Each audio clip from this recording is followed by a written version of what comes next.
Good afternoon and welcome to our presentation, Money Saving Programs for Exporters, ICDISC and Export Credit Insurance. My name is Adrienne Salco and I'm a Senior Editor for Industry Week, which is producing this event. This event is sponsored by the Export Impact Bank of the United States. At Industry Week, our mission is to advance the business of manufacturing. The Industry Week staff is dedicated to working with you to identify and share the trends, strategies, technologies, and best practices that will help you build more innovative, more competitive, and more profitable businesses. I'd like to introduce today's speakers. First, we have Jennifer Simpson, Regional Director of Ex-Im Bank. She has over 20 years of experience in credit insurance, tax and financial statement preparation, commercial insurance financing, and finance management. Prior to joining Ex-Im Bank, she held positions as a private broker for the Ex-Im Bank for 14 years. We also have with us Paul Ferreira, who is President of Export Tax Management. Paul started the firm in 2008 after decades of working in international tax. He saw there was a need in the export community for an expert in international tax advisory focusing on interest charge domestic international sales corporations, ICDISC, services. I'd like to turn the call over to Paul. Good afternoon, everyone, and thank you for joining us today. What I want to go through the ICDISC and how it relates to exporting companies and make this as simple as possible. The beauty of the ICDISC from a technical perspective, not that we're going to speak technically today, it's probably one of the most difficult aspects of the Internal Revenue Code. However, for exporting companies here in the United States, it's very simple to administer, and the beauty of it is non-disruptive to your normal daily operations. And I want to stress that word non-disruptive. Absolutely nothing changes in your daily operations, and we'll speak more of that shortly. But first, we're going to define what an ICDISC is. It's an acronym which stands for an Interest Charge Domestic International Sales Corporation. It's sort of a long-winded name, but basically, it's a statutory incentive in the Internal Revenue Code. Was originally enacted in 1971, and there were some modifications in 1984. And with that said, the DISC has been around for about 45 years. And I want to define statutory, what that means. And I'm going to define that with an example. When you think of your mortgage interest deduction, your real estate taxes, for those of us that own homes, we deduct our mortgage interest on our individual income tax return because of a statutory provision within the Internal Revenue Code. The purpose of such was to enable and assist U.S. taxpayers with purchasing and owning a home. The ICDISC is in place. It is a statutory incentive to foster and promote exports from the United States. And the reason I say that, to stress that, is the DISC in its current form is what Congress intended it to be. Now, how it provides us with this wonderful incentive. In a simple sense, as all of you know, the ordinary income tax rate on our normal sales, highest rate is 39.6%. What the ICDISC allows is if you sell products outside the U.S. that qualify for the DISC, instead of paying 39.6% on those sales that we're speaking of, the export sales, you will now be paying on most or all of that income a 23.8% tax rate, which is the qualified dividend rate. So how the DISC achieves its purpose to assist U.S. companies to sell their products abroad is by reducing your federal tax rate. And as many of you know, that is a wonderful way to, A, preserve cash, to reinvest in your company, to pay employees, to be more creditworthy with the banks, more cash flow, much healthier company, much healthier economy. With that said, when does this apply? One part of this, it's only for privately held companies.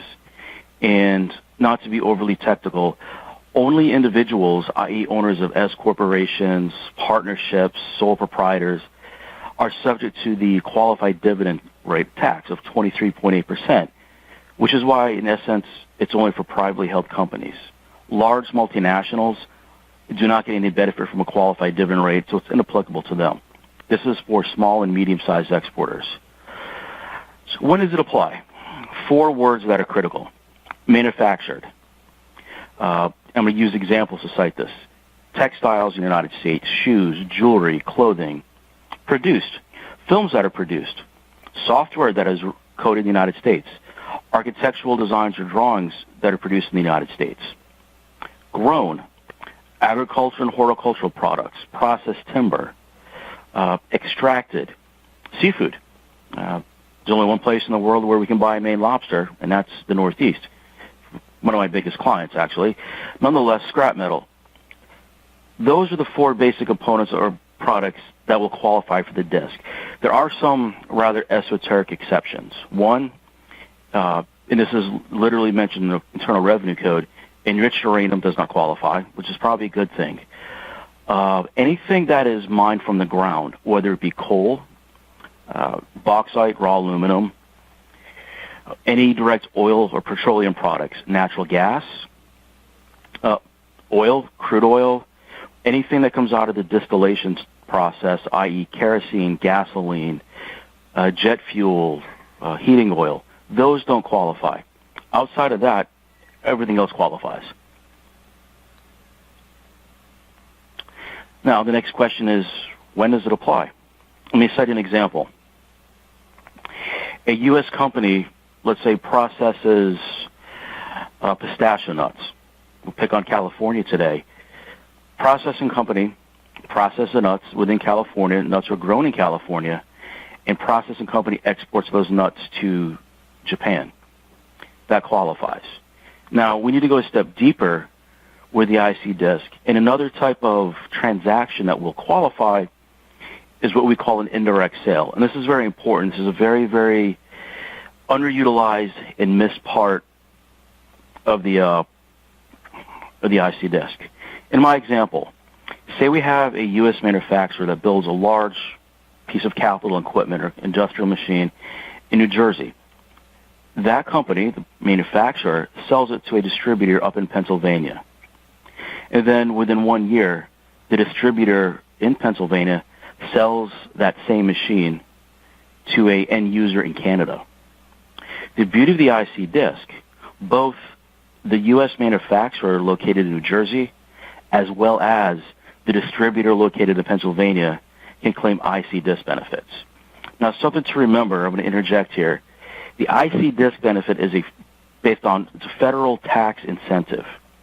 In order to take the benefit, you have to be paying tax within the United States. If you're not paying any tax, there's no benefit to it. It's a reduction of your federal income tax. And it's ultimately based upon the taxable income of the export sales. So in this case, in essence, it's not double dipping. The distributor will most likely have a much smaller margin on their sale as compared to the manufacturer.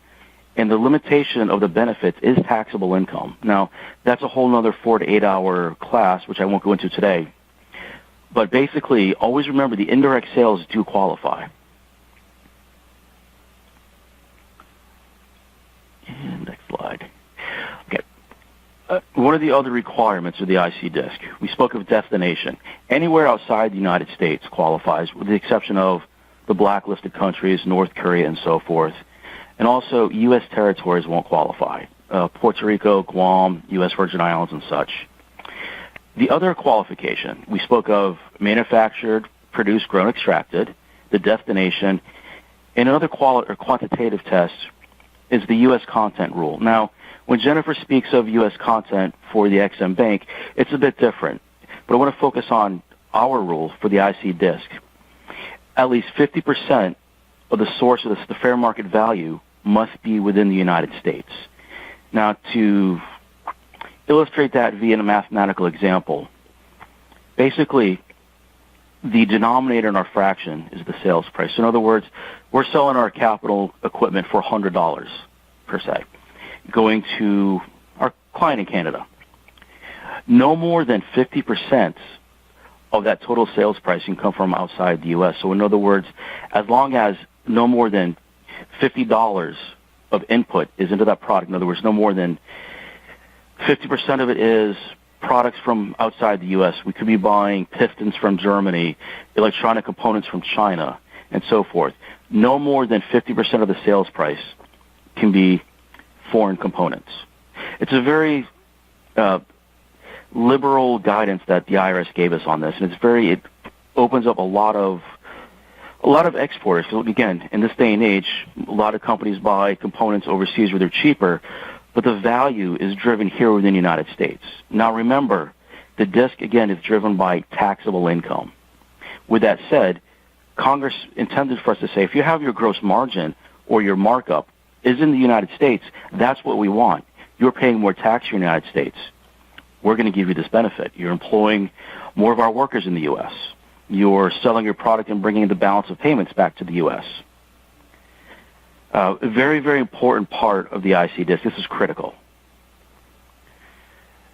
The question is, does your product contain at least 50% U.S. content? The choices are yes and no.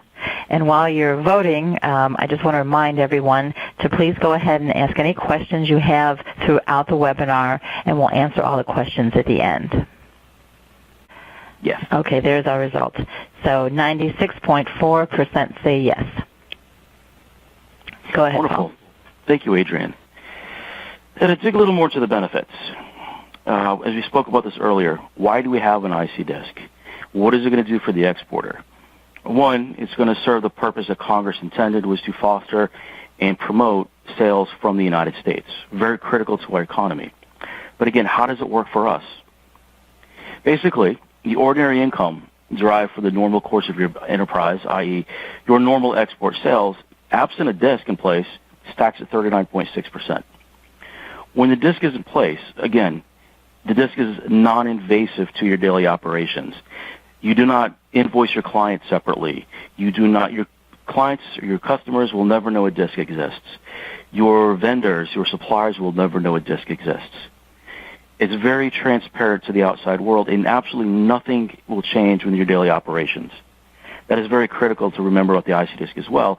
But with the DISC in place, instead of paying the 39.6% on your export sales, some or all of that income will be subject to a 23.8% tax rate, which is a significant margin and a significant savings. That's how the DISC achieves its ends. That's why it's here. Now, how that is calculated in the detail is a whole other 8-hour class. Happy to bring that up to teach you guys that one, but maybe another day. We won't do it today. The process. The first step, we'll use our exporting company in Pennsylvania that makes big capital equipment. Capital equipment manufacturer forms an IC DISC, separate legal entity. It's actually a walking, talking, breathing, living corporation, has a checking account, has corporate document books, has seal, has certificates. It's a real corporation. We form this corporation within any state in the United States or the District of Columbia. Once it's formed, we calculate a commission based upon the Internal Revenue Code, the Treasury regulations, and so forth, and other guidance from the Internal Revenue Service. We calculate the commission, which represents basically the savings on these export sales. Once that's calculated, the exporting company will then pay that commission to the IC DISC, giving the exporting company a 39.6% deduction. The IC DISC then immediately pays that same amount back to the exporting company. And at first you think, well, where's the savings? Remember, the commission paid to the DISC is a deduction of 39.6%. Once that is, we'll call it remitted or paid as a dividend back to the exporting company, it's only taxable at 23.8% to the shareholders, hence the tax savings, hence the incentive to export, and moreover, foster the U.S. government, the Congress is helping us to foster and promote export sales. What this also does, and I need to stress this, for a lot of the guys out there that are in competitive businesses, if you're competing with another country or another competitor, if you have a DISC in place and say you're selling at a net margin of 8%, because your after-tax profit is now going to be much higher on these export sales, you really need to consider the fact that, wait a minute, our after-tax margin is much higher. If need be, to be more competitive, to secure a new customer, we can reduce our sales price. We do that analysis for our clients quite often, and it's a very, very powerful tool to compete out there in the marketplace. Say commodity industries that the prices are fixed by the market, this is a godsend and a lifesaver for a lot of our clients. Now remember something again. This does not disrupt your business operations whatsoever. Your CPA firm will know about it. The IRS will know about it because we file an election. The ICDIS has its own return to file, which we do as well. But it does not disrupt your operations whatsoever. It is, as I tell all of our clients, the easiest money you'll ever make. Now, with that said, I realize this is probably one of those complex subjects. If you have any questions after the seminar, please feel free to contact us, email us. We will be happy to help. And Adrian, I'll turn it over to you. Okay, thank you. I'd like to turn it back over to Jennifer. Thank you, Adrian.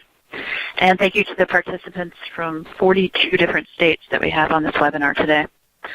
For the balance of the slides, we'd like to tell you a little bit about who XM is and to go over one of the products that's already helping thousands of exporting companies around the U.S. increase their export sales.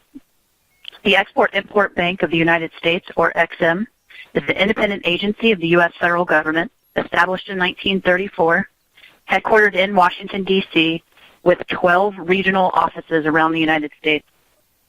These regional offices meet with exporters in person and over the phone on a daily basis to help educate companies about the insurance and financing products that EXIM has to offer to help increase your exports.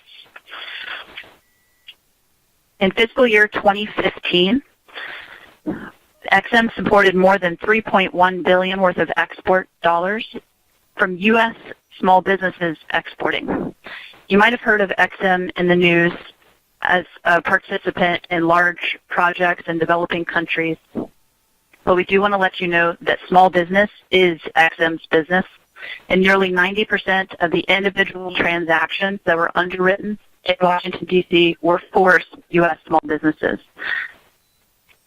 The EXIM follows Small Business Administration's definition of a small business, so I wanted to just mention that if you're a manufacturer and you have 500 or less employees, or if you're a distributor with 100 or less employees, that's the definition of a small business for EXIM. The regional offices field a lot of calls from exporters not quite sure if they're eligible to work with the EXIM products. So we want to list some of the first questions that our regional office typically asks an exporter, and that is, have you been in business for at least 1 year? Do you have financial statements and tax returns or tax returns that you could produce? And do you have a Dun & Bradstreet DUNS number? I want to share with you that there is an online portal, government portal, to the Dun & Bradstreet system, whereby if you don't have a Dun & Bradstreet number, we can help you sign up for a D&B account at no charge. If you're not sure that you already have one, we can certainly look that up for you as well. In addition to years in business, EXIM's also looking at the products and services, like Paul mentioned, being 50% U.S. content, and I'll explain our content rule. I gave an example down here of a U.S. manufacturer that is importing raw material and the processing of finished good here in the U.S. So they may have soft costs like the labor that goes into the production of that final product. They may also purchase other raw material from U.S. manufacturers that go into the cost of producing this end product. As long as the U.S. base costs are at least 50% of what it took to make that finished good, that's qualifying as a 50% U.S. content product for EXIM. If you're a service organization, a good example of this is an architectural firm. If you're providing drawings or engineering services to a customer overseas, as long as your U.S.-based employees or U.S. domiciled employees are providing those services to the foreign customer, even if that means traveling abroad, that would qualify as U.S. content for EXIM. Adrian, I think we have a poll question now. The question is, what types of payments do you provide your international buyers? And here are the choices: cash in advance, open account, letter of credit, progress payment, or other. And the answers are cash in advance was 25.2%, open account 21.4%, letter of credit 30.1%, progress payment 12.6%, and other 10.7%. That's quite a mix there. On this next slide, I want to share with you one of the products that's requested from EXIM the most, one of the flagship products that EXIM offers U.S. exporters to help grow their exports. The export credit insurance, also referred to sometimes as accounts receivable insurance, because it's protecting you, the U.S. exporter, when you're selling to a customer in another country on open terms of net 30, net 60, net 45. Should this foreign customer not pay you, EXIM offers a guarantee of 90 or 95% of your invoiced amount. So including your price markup, including freight to the customer, if you're billing them for that, EXIM's protection will offer you a 90 or 90% payout should that customer not be able to make payment. Some of the top risks, the top reasons that exporters use this kind of insurance protection include commercial and political risks that a lot of U.S. companies identify they're working with by selling overseas. I'm going to go into some examples of those specifically on the next slide. One of the other reasons that U.S. exporters use the insurance for their receivables is as a sales tool. We have quite a number of exporters tell us that they're competing against other manufacturers. Maybe a manufacturer in China is willing to give your same customer in Spain 30 days to pay. In fact, dozens of other countries have their own version of the EXIM. They may call it something different, but there is government assistance for manufacturers in other countries who are selling around the world. So by using the insurance as a sales tool, you may be willing to extend this customer in Spain 60-day terms because you know you have the 90 or 95% guarantee of your invoice with EXIM. One of the other common scenarios that we hear is a U.S. exporter that's been selling to the same customer for 5 years in Brazil, and they've given them a $50,000 credit limit because that's what the U.S. exporter is comfortable with at their own risk. They'd really like to sell more to the Brazil company, and they know that the Brazilians can move more product. So now by having the insurance, the U.S. exporter may go to the Brazilian company and offer them a $100,000 credit limit, twice as much as they've been purchasing, so that they can stock their product and make it more readily available in the country, building brand recognition for their product and increasing sales. But all the while, the exporter has a protection from EXIM for 90 or 95% of that balance, typically. The EXIM does not tell the foreign buyer about the insurance, so it's really up to the exporter if they let the international customer know that they have this invoice protection. Another reason that exporters will use insurance for their invoices is as a financing tool for themselves.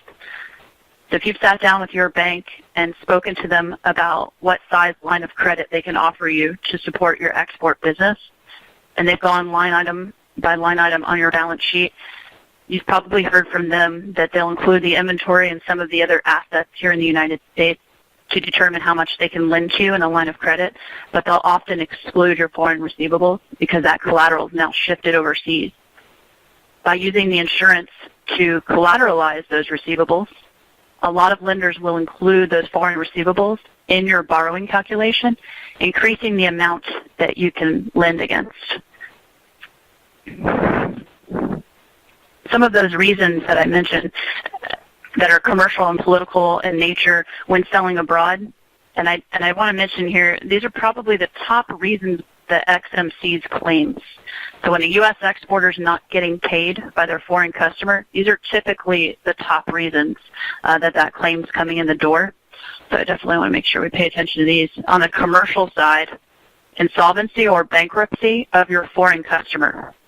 Some countries call it something different, but the equivalency of an insolvent or bankrupt customer of yours abroad, they've gone out of business altogether.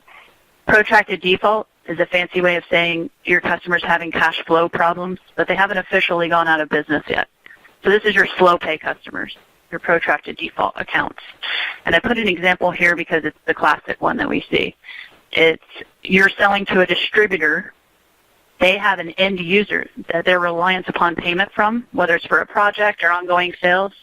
That end user is not paying your distributor, and now you're not getting paid because it's a trickle effect of non-payment that's occurring. It's extremely common, and it's not typically anything relationship between you and your distributor, you have a great long relationship, but it's really that they don't have the cash flow to pay you because their end user hasn't paid. On the political side of risk, we see currency transfer. If a lot of U.S. exporters are billing in U.S. dollars, they're expecting their foreign customer to go to their central bank with their local currency, exchange it into U.S. dollars, and to pay you, the U.S. supplier. Historically, we've seen countries freeze the currency exchange altogether, you might have remembered, where U.S. dollars can't leave the country at all. Last year, we saw the Nigerian elections cause a heavy devaluation of currency, and so a lot of Nigerian companies were waiting for that election to end in hopes that the currency would rebound. And if you're selling to Trinidad, we hear a lot of reports about a limit to how much U.S. dollars can be converted at one time. So we have a lot of U.S. companies being paid in dribs and drabs against their invoice and not your full invoice due amount. And then, of course, most recently, the euro devaluations caused a lot of European companies to not be able to pay their bills in full or to delay payment. These are the sorts of currency transfer risks that we're commonly seeing now. War or hostilities in the region that you're selling to, that causing you not to get paid. Cancellation of your export or of an export or import license. If you're in the beef sector, you'll remember in the early 2000s, Japan closed its borders to the import of U.S. beef. There was a lot of product on the water, a lot of product sitting at the port waiting to be delivered to Japanese companies, and that was not possible. If you look at these risks, there are a lot of unforeseen events, not something that's really predictable. And they aren't risks that are under your control, but they're all risks that are covered by the XM insurance. There's a footnote in the bottom left here that I want to point out, and it's XM's military restriction. I encourage you to reach out to XM's regional offices if you are selling a military item, or if you're selling your goods to a military agency in another country, just to see if that's a product that XM is able to support. Aside from that, XM insurance for your invoices is available in 189 countries of the world as of today.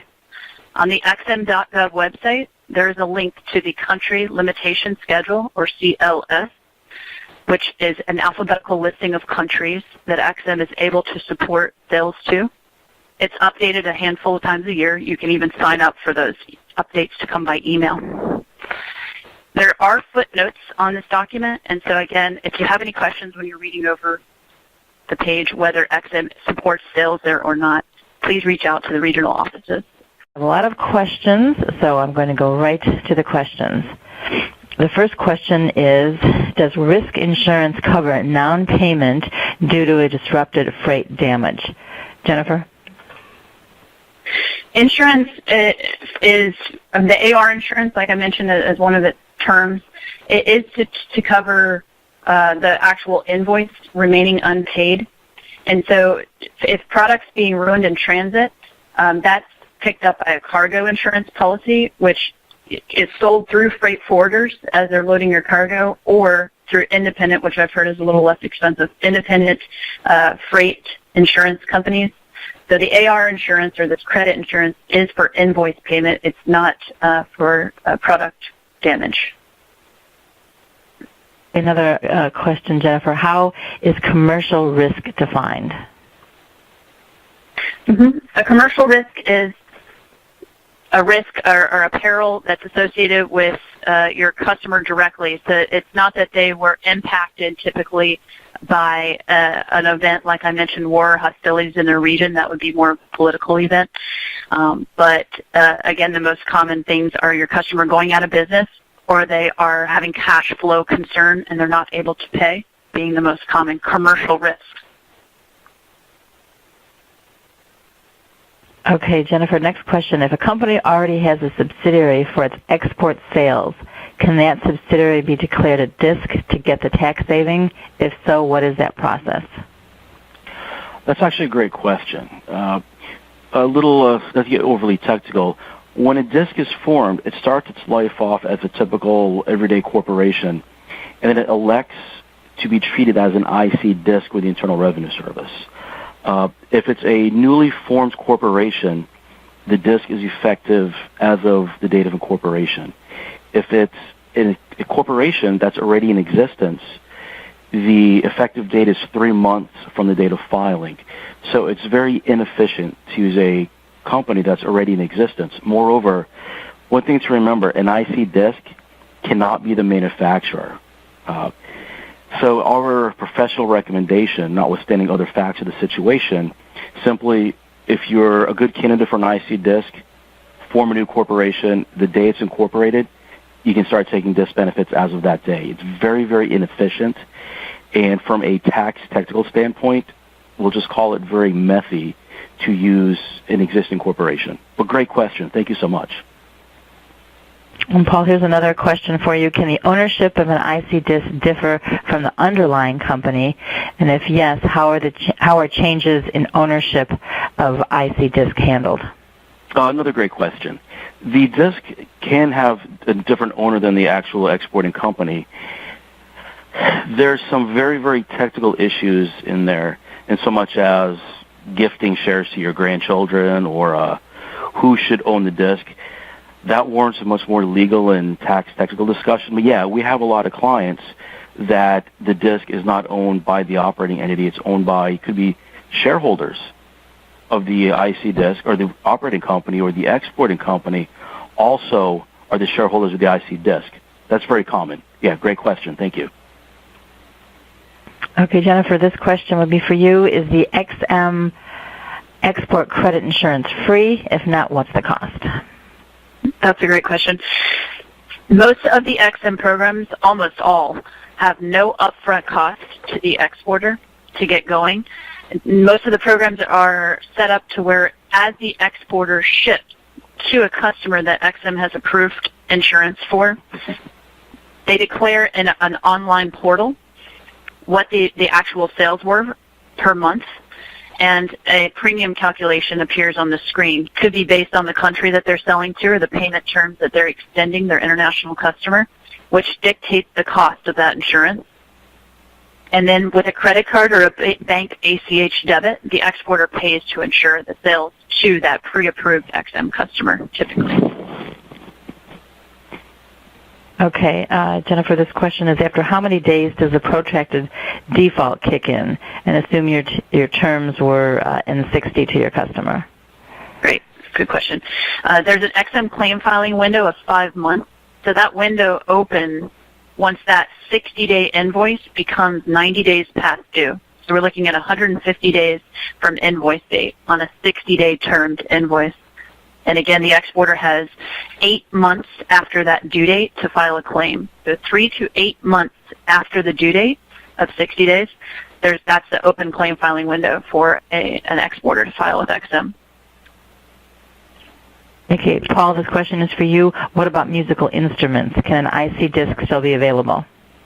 Once again, great question, and absolutely. As long as they're manufactured here in the United States and we have at least the 50% content, if they could be either directly sold to the foreign customer or they could be indirectly sold, i.e. through a distributor here in the U.S. that then exports the musical instrument. Absolutely. Great question. Thank you.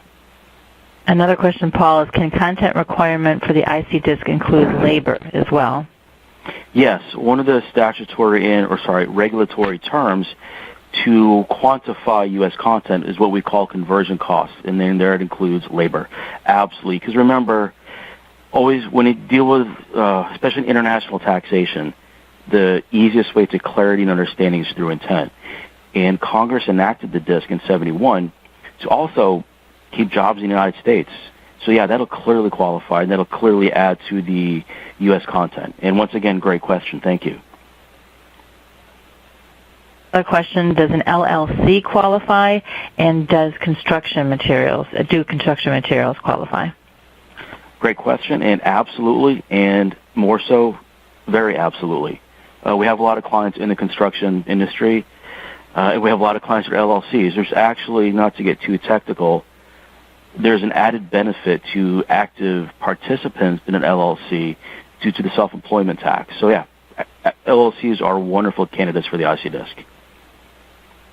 Okay, another IC DISC qualifying question. Are the C Corporation able to take advantage of it? Yes, that's a very good question. Now, this is going to get a little technical, and the folks that asked this question are more than welcome to contact me after the event. But yes, what would happen is, if it's a closely held C Corp, you would have the shareholders of the C Corp be the shareholders of the IC DISC. And what will happen is, instead of the C Corp paying dividends directly to the shareholders, the IC DISC will pay its dividends. And that there's actually more of a benefit with a C Corp. So yeah, it'll definitely qualify. The structuring changes a bit, but yeah, absolutely. Here, Paul, this is another one. It's a little long, so just stay with me. It says, we distribute fasteners in the aerospace industry. Some of our vendors or manufacturers that we buy parts from and then sell to our customers are overseas, so we are importing these parts initially. Does this make a difference with regards to the disc? That's a very technical question, and that would require a lot of, albeit a great question, more understanding of the particular situation. But if you're importing parts to the U.S. and adding no value to them and then just shipping them right out, unfortunately, no. Because, again, think of the intent. What we'd be doing there is fostering and promoting export sales for another country. If you're bringing the parts in, adding value to them, then, yeah, then it could be a different circumstance. But on the onset, unfortunately, no. Okay, so Jennifer, this question is for you. How long does it take to put an export insurance policy in place? Good question.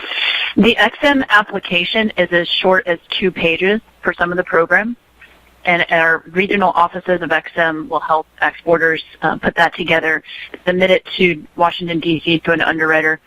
Typically, the exporter themselves is underwritten in a week or less, and XM typically will attach, go ahead and attach a customer, an international client that you would like insurance for, to that request. So while the exporter is underwritten in a week or less, there's a due diligence period for that international customer. As long as XM knows that international customer, it could be coming back to the exporter with their own approval. So it could be, again, a week or less. If XM has to do brand new due diligence on an international buyer that they don't already know or that they have stale information for, it could be a week to 2 weeks tops. It's sort of like ordering an international Dun & Bradstreet report, but from a local agent in country. Or sometimes XM will get assistance from the U.S. Commercial Service to provide information or intelligence on a customer in another country. Okay, let me do a follow-up one on that. The follow-up is, once a policy is in place, can I use it to cover sales to existing and new foreign customers? Absolutely. XM has both options. So if you're comfortable with the 10 customers that you've been selling to for the last 20 years and you just want to use the insurance to grow your exports, add new customers, and again, use it as a sales tool or marketing tool, you have the option of not insuring these existing customers that you've already been giving credit to on your own or selling to that you're comfortable with. So XM has the option to insure as few as 1 customer and your whole portfolio that you give credit to if you decide that. And there's middle ground policies as well. And I do want to emphasize that no transaction is too small for XM. If you're selling $2,000 to a customer in Romania on 30-day terms, XM still wants to hear from you. Okay, Paul, question for you. I'm currently selling components to manufacturers who export overseas. How can I track when they export products with my components so I can take advantage of IC DISC? Great question. Thank you, Adrienne. The easiest way for that, a lot of our customers are involved in that very same transaction. And the customer who is the exporter, i.e. the distributor, can provide a letter stating which products were exported. Some of our clients that are manufacturers in very specialized products, they'll know, they look at a schematic, say it's an engineering schematic for a given type of specialty piece of equipment, and they know it's being used in a foreign country based upon its use, its voltage, and so forth. There's many different ways we call them the secretary or the commissioner of the IRS, accepts the proving destination. Very, very open to that. We like the letter from clients, but there's always more ways to figure it out. Almost anything. Okay, Jennifer, this question's for you. What are the deductibles on the insurance? Is it a deductible per claim, and is there a minimum claim? Is there also a minimum claim per customer or a limit on the sales permitted? XM's policies for small business, and again, we define that as a manufacturer with 500 or less employees, a distributor with 100 or less employees. Most of the products that XM offers carry a zero deductible. And again, it's a 90 or 95% coverage. So you're looking at what we would refer to as a co-insurance of 5 or 10%. But most small business products don't also have a deductible on that as well. For the policies to our U.S. exporters that are not small business or who are extremely experienced exporters, there are policies that will have a deductible on them, but as a trade-off, the cost of the insurance might be less. So XM does consider the whole portfolio that exporters are selling to under deductible policies and trying to minimize the amount of deductible that does exist. Unlike the auto insurance policy, the deductible is not per claim. It's a one-time annual deductible if there is one at all. Okay, Paul, question for you. Does it matter what U.S. state the IC DISC is incorporated in? In other words, is it subject to state corporate income tax? Thank you, Adrian. That's, once again, a very great question as well as an important one. Most states favor the IC DISC. You're not going to get any benefit at the state level, but I'll cite some examples. The three largest economies in the United States, California, Texas, and New York State, all have favorable laws to the IC DISC. In other words, they don't tax the IC DISC. There are a couple states out there that are not as favorable to it, but the majority of the states are very favorable to the IC DISC. And think of it, too. States are just as competitive as countries are to get business into their states. So it behooves them to be very friendly to the IC DISC. Now, that question does require more, obviously, understanding of the actual client itself or the company itself, but for the most part, you're pretty safe. Okay, Jennifer, this question, our exports are non-cyclical. A client may purchase very randomly. Can we purchase AR insurance with spot orders provided that the customer is pre-approved with XM? Absolutely. We have a lot of customers that are in a seasonal nature, and they may export 1 to 2 months out of the year, or they may buy the insurance for a particular sale to a customer that they're only going to make a sale to once because they have some capital equipment and there's not a need for that end user to purchase again so soon. When XM approves an international buyer for the U.S. exporter, that approval is good for 1 year. So even if you're not ready to ship to the foreign buyer, but you want to go ahead and make sure that you can obtain that insurance approval, you can receive that insurance certificate from XM. It's good for 12 months, but at the point that you actually make the export, you're logging on to your XM account, declaring that that sale happened, paying to insure the sale. But other than that, there's no cost incurred, and it can just be a one-time sale, sure. Mm-hmm. Okay, Jennifer, this question for you. Is the insurance sold directly by XM, or is it through a bank or another financial institution? That's a good question. XM is the insurance company, is what's on the paper of the policy. Ultimately, backed by the U.S. Treasury, XM is a self-sustaining agency. By the proceeds from these insurance policies, XM supports their own expenses and does not draw on taxpayer money. And so it is written on XM Bank paper, yes. Mm-hmm. Okay, sorry, there's a lot of questions here. This question is for Paul. Does IC DISC apply to all my exports or only exports to certain countries? Great question, thank you. Your exports to all countries, with the exception of the bad countries, North Korea, Iran. If you're selling to those countries, you have much larger issues than an IC DISC. But for the most, every country qualifies except the blacklisted countries. But great question, though. Thank you. Okay, Jennifer, the question is, it looks like their company is registered in the U.S., purchases from Canada, and sells internationally. Would they be qualified to cover for AR insurance? I'm sorry, because I believe you said that they purchased from Canada. Was that correct, Adrian? Yes, correct. Understood. Thank you. Yeah, the U.S. exporter is purchasing a finished product in Canada, and like Paul mentioned earlier, not adding of value to it as it comes through the United States, XM would not be able to support it because the content the foreign content, the non-U.S. content, exceeds 50%. And so XM is held to a standard of supporting products that are 50% U.S. content or services provided by U.S. employees. Okay, this is another question, Jennifer. It says that they attend trade shows and interview various manufacturers on latest technology. They're mainly an exporter, not a manufacturer. How would the 50% rule work with them? I'm so sorry, Adrian. Could you repeat that question? It was coming in and out. Yeah. Okay, sorry. And it's a little confusing. It says that they go to trade shows and interview varying manufacturers about the latest technology presented. They want to know about determining the 50% rule because they're an exporter, not a manufacturer. Okay. So if you're a U.S. distributor of products manufactured by other companies, it's typically a discussion with the manufacturer as to where those products are made. The XM would need some sort of certification, whether that comes from the manufacturer themselves, to justify that they are 50% U.S. content products.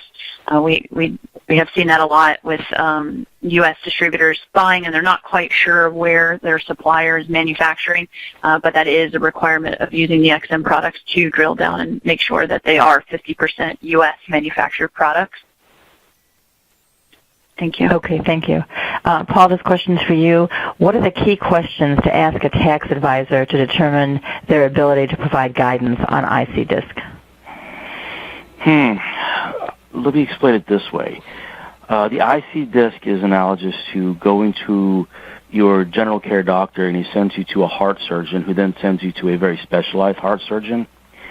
In order to do DISC properly, it takes, one, a very deep understanding of federal tax, two, a very deep understanding of international tax, and three, a very, very deep understanding of the IC DISC rules. And one thing I stress with the IC DISC, when you do it properly in accordance to the code and the regulations, you get a better answer. Most of our work actually comes from other CPA firms that refer us to their clients to do this. If you can find someone that has all three, fourth, it does take a very sophisticated software to do the calculations. There's a lot to it. So I'd say that'd be very difficult, but we're always happy to help. Thank you, Adrian. Jennifer, the question is, you spoke about dividends. What about use of producer loans? Are they still viable? Adrian, I think that's a question for me, actually. That's a producer's loan is part of the IC DISC, and I assume the folks that asked this question are very technical. That's a great question. They're still very viable. We do have clients that utilize those. It does add some sophistication to the calculation, and there is some rather strenuous cases out there that you need to look at. But yes, it's only for those who manufacture the products, but a very good question, and they are still viable. Thank you. Sorry about that, Paul. Jennifer, the question is, are premiums paid monthly? Yes, they are. And all the policies that XM Bank offers, the exporter may or may not pay a deposit up front. Typically, that's no upfront commitment. And then on a monthly basis, the exporter will declare the sales that occur to these XM-approved customers, and that's how the premium is paid, on actual sales that went out the door to XM-approved customers, with no requirement that there be X amount of premiums reported. So there's no minimum reporting requirement for premiums paid, I should say. Thank you. Okay. And then we'll do this last question. Paul, the person wanted to ask if you can refer them to another small business that is taking advantage of IC DISC. Absolutely. We have a myriad or copia of clients that can speak of this. I have clients all the way as small as $1 million of exports, all the way to about $500 million of exports. It's all over the gamut. So, yeah, absolutely. Okay, and with that, I want to thank our audience